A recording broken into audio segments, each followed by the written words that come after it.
Hello everyone. Our lesson today is on conjunctions and this is part 3. I have 2 questions for you. The first question is, which parts of speech do we use as conjunctions? We have 9 parts of speech. Of course, conjunctions, is one of the parts of speech, but my question is, which parts of speech do we use as conjunctions? So there is some answer in this question, but we need to explain more. Is it a good idea to use a lot of conjunctions in a sentence or in a paragraph? So I'll give you half a minute to think about the answers, and then I will give you the answers with some examples and explanations.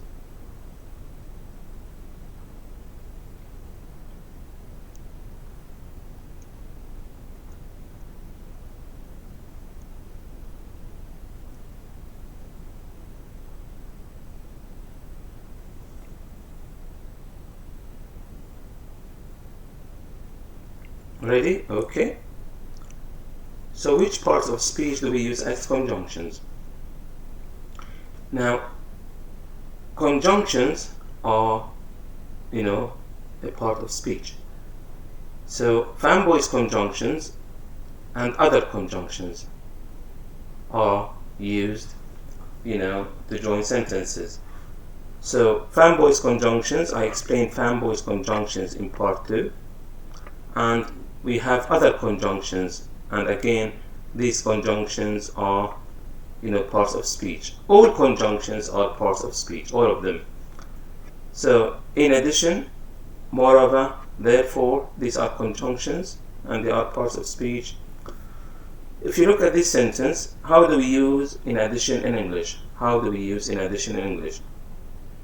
This car is beautiful and fast, semicolon, in addition, comma, it uses little petrol.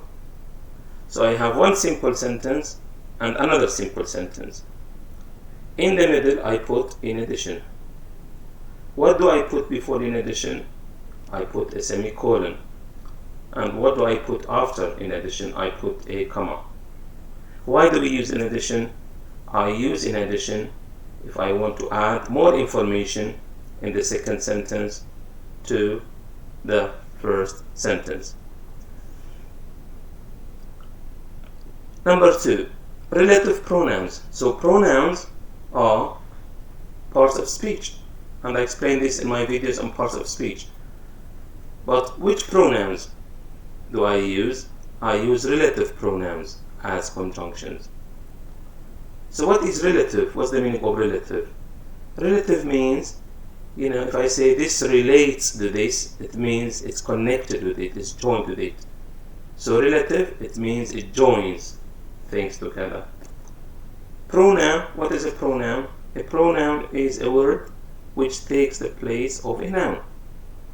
A pronoun is the word which takes the place of a noun. Or if you want, a word which replaces, a noun. So in English, we have got 7 relative pronouns: who, whom, whose, which, that, whoever, and whomever. I'll put a video on relative pronouns, but this is a very quick explanation because I'm speaking about conjunctions, and I said fanboys conjunctions. We have other conjunctions, and relative pronouns are like conjunctions because they join.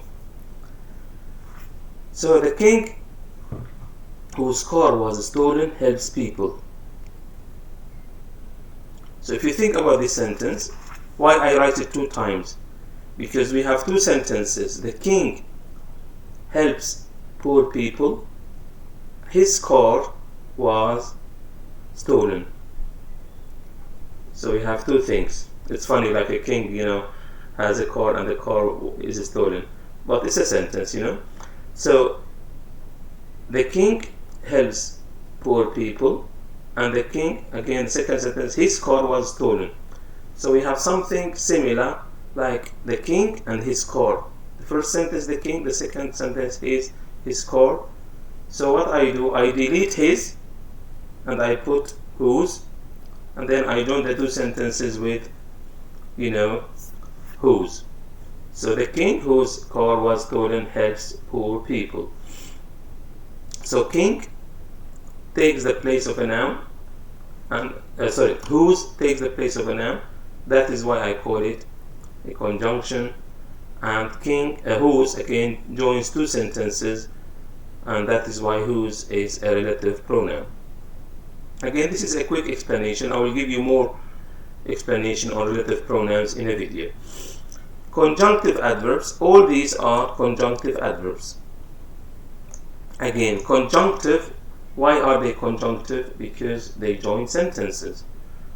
Why are they adverbs? Because they show a result, they show contrast, they show something similar to something. So conjunctive adverbs can introduce or connect independent clauses. The first sentence usually ends with a semicolon, and the conjunctive adverb is then followed by a comma. So if you look here, I will explain slowly. We have independent clause, so we plan to stay in Spain for 1 week.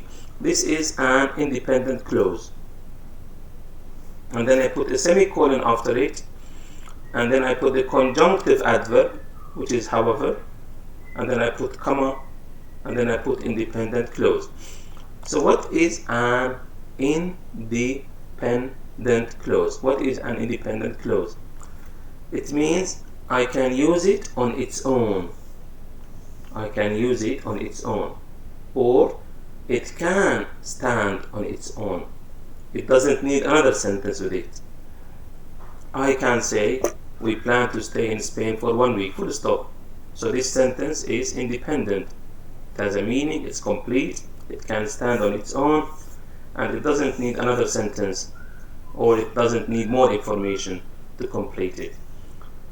So I use this is the independent clause. I use semicolon, I use however, I use comma, I use another independent clause, and then I put full stop. Or I can use an independent clause. This one is an independent clause. I put full stop, I put however as a conjunctive adverb, and then I can put another independent clause. But which one is better? This one or this one? Which one do you think? Now this one is better. Why is it better? Because as you can see, I use a semicolon after week, and then however, and then comma. All this is one sentence. There is no full stop, and this is good to write. But here I have a sentence, full stop, another sentence, and full stop. I have full stop after week and a full stop after Germany. But here I have one sentence and I don't have a full stop. I only have a semicolon. So this is very good to use this, sentence in this way. Of course, sometimes it is a good idea to put a full stop before however. If the sentence before however is long, very long, it is a good idea to put a full stop and then use however, and then comma. But if the sentence before however is short, not very long, for example, this one is not a long sentence. It's not short, but it is not a very long sentence. So it's better to use this independent clause, semicolon, however, as a conjunctive adverb, put a comma, and use the other independent clause. And this is the grammar rule for how to use however. Is it a good idea to use a lot of conjunctions in a sentence or in a paragraph? The answer is no. Conjunctions are like cement. If you use a lot of cement in your wall, in your wall or between the stones, the wall will not be strong. So it is not a good idea to use a lot of conjunctions in your sentences or paragraphs. Why?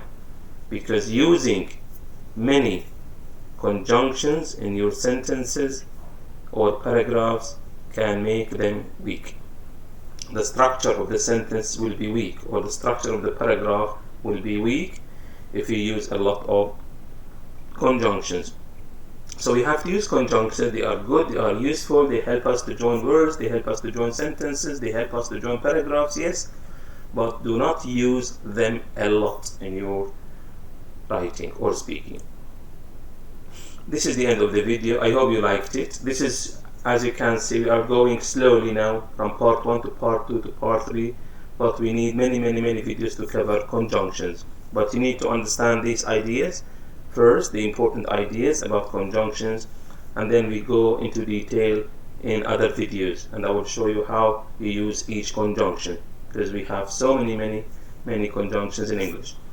What you can do, you can type this sentence into Google, interactive exercises on conjunctions, and then you can do many exercises on conjunctions on the internet. Thank you for watching the video, and I'll put more free videos for you in future. Thank you for listening, and best of luck.